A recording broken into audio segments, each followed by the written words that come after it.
If you struggle to build muscle or lose fat because of your 9-to-5 job, here are 3 proven ways that can help you finally get the results that you want.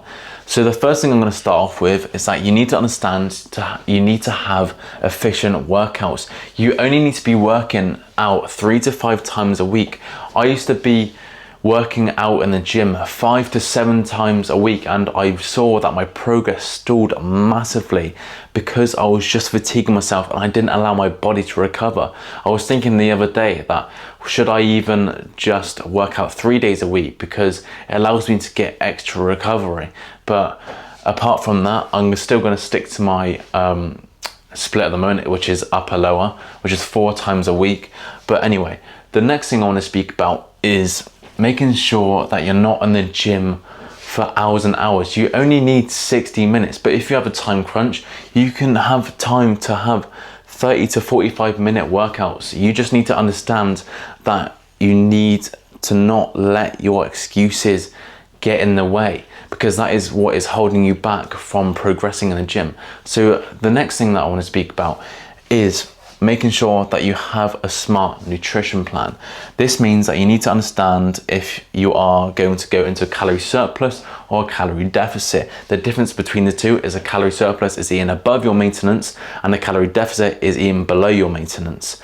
That means you also need to have a high protein diet. So you do this by calculating your body weight, so knowing what it is, and then you times it between a 1.5 to 2.2, and that calculates how much protein you need to get in every single day. That leads me on to the third thing, and that is making sure that you have enough energy and recovery. So the first thing you need to understand is making sure you get enough sleep and that you have a good stress management. So with the sleep, you need to have 7 to 9 hours of sleep every single night, because this is the thing that is literally the most slept on, literally, because people think, oh, sleep doesn't matter, I've got to get up and get on the grind. But we need to understand, as we said before, that you need to have a good recovery to be able to let your muscles relax, recover, let your fatigue go down,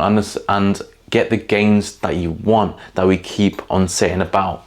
And with the stress, you need to understand that when you're in a high state of stress, the gym should be a place where you go to let all your anger out, go on the weights, release that stress, and once you walk out, you'll be happy that you went, because you'll feel excited that you went. You went when you were stressed and you brought them levels down. And what you need to focus on when you're in the gym and throughout the day is your hydration. You need to get in 3 to 4 liters of water every single day. So you could do this by getting one of them big bottles of like maybe 1 or 2 liter bottles.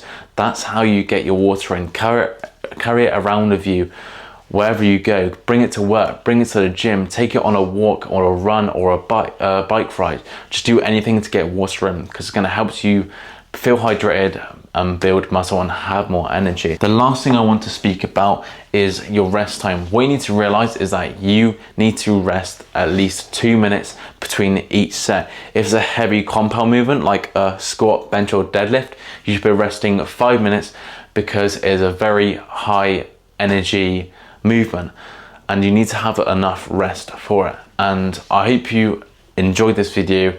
If you feel like you want to learn more about the gym and you feel like you need that extra support, DM me the word jacked on Instagram and I'll be in touch, and I'll see you in the next video.